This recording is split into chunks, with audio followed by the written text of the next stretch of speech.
پہنچانا جانتا ہے۔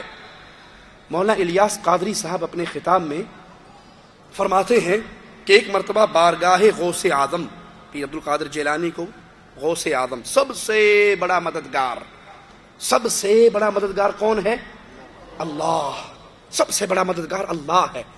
یہ سب یاد کر لیجئے ایک جملے کو، جس پر مصیبت آئے وہ مشکل کشا، جو حاجت میں پھنس جائے وہ حاجت روا، جس کو مدد کی ضرورت ہو وہ غوث اعظم وہ جس پہ کوئی مصیبت نہ آئے، اس پہ کوئی وہ کسی حاجت میں نہ پھنسے، وہ کسی کا محتاج نہ بنے۔ پیر عبد القادر جیلانی کی غوث اعظم کی بارگاہ میں لوگوں نے آ کے عرض کی، سیدی قبرستان میں ایک قبر سے مردے کی چیخ و پکار بلند ہو رہی ہے، مرشد کرم فرمائیے۔ انا للہ و انا الیہ راجعون۔ امام الانبیاء نے اپنے صحابی کو دفن کرنے کے بعد کیا کہا؟ اے میرے ساتھیو، اس کی استقامت کے لیے دعا کرو، اس کی استقامت کے لیے اللہ سے دعا کرو۔ اب اس سے سوال ہو رہے ہیں، نبی کہہ رہے ہیں اللہ سے مانگو اس کے لیے، اور وہ کہتے ہیں پیر جی آپ کرم فرمائے، مردہ بہت رو رہا ہے، بیچارے کا عذاب کم ہو جائے۔ آپ نے فرمایا اچھا یہ بتاؤ یہ کبھی میری مجلس میں آیا؟ اگر پیر جیلانی عالم الغیب تھے تو ان سے کیوں پوچھ رہے تھے میری مجلس میں آیا؟ وہ بھول گئے مریدوں کو؟ ہم عرض کریں گے تو شکایت ہوگی، اپنی اداؤں پہ خود ہی کچھ غور کیجئے۔ کہا یہ کبھی میری مجلس میں آیا؟ لوگوں نے کہا ہمیں تو نہیں پتا۔ کہا اچھا کبھی اس نے میرے گھر کا کھانا کھایا؟ لوگوں نے کہا ہمیں نہیں پتا۔ کہا اچھا اس نے کبھی میرے پیچھے نماز پڑھی؟ لوگوں نے کہا ہمیں اس کا بھی نہیں پتا۔ تو پیر غوث اعظم نے سر کو جھکا لیا، آپ پہ جلال و وقار طاری ہوا، اور پھر آپ نے فرمایا ابھی مجھے آ کر فرشتوں نے بتایا ہے اس نے آپ کی زیارت کی ہے اور اس کو آپ سے محبت بھی تھی، اللہ نے اس پر رحم فرما دیا۔ اور لوگوں نے کہا اب اس کی قبر سے آنے والی آوازیں بند ہو گئی۔ صلو علی الحبیب صلی اللہ تعالی علی محمد۔ بہجت الاسرار شریف صفحہ 194 ہی پر ایک اور حکایت منقول ہے۔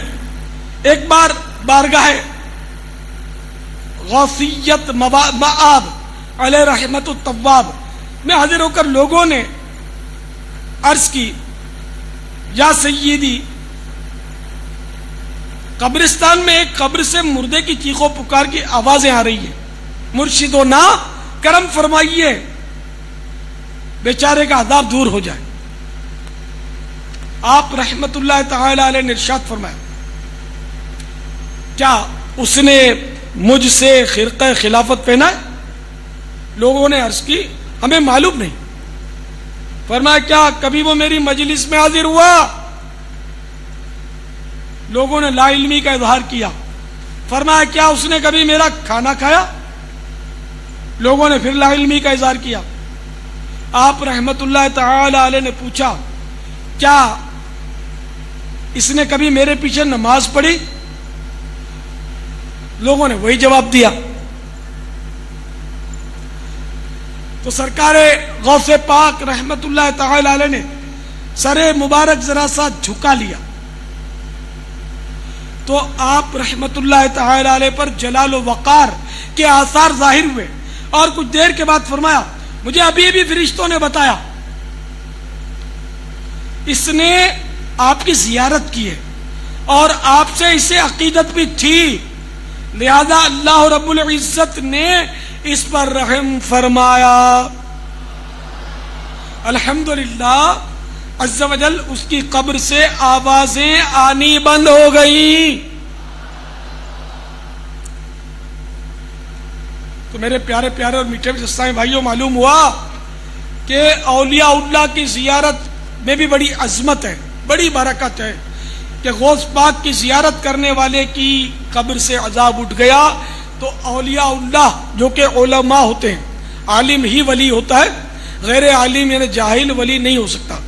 تو حدیثوں میں یہ موجود ہے کہ عالم کی زیارت عبادت ہے، تو جب عالم کی زیارت عبادت ہے تو ولی کی زیارت نہ جانے کتنی بڑی عبادت ہوگی۔ اور پھر ولیوں کے سردار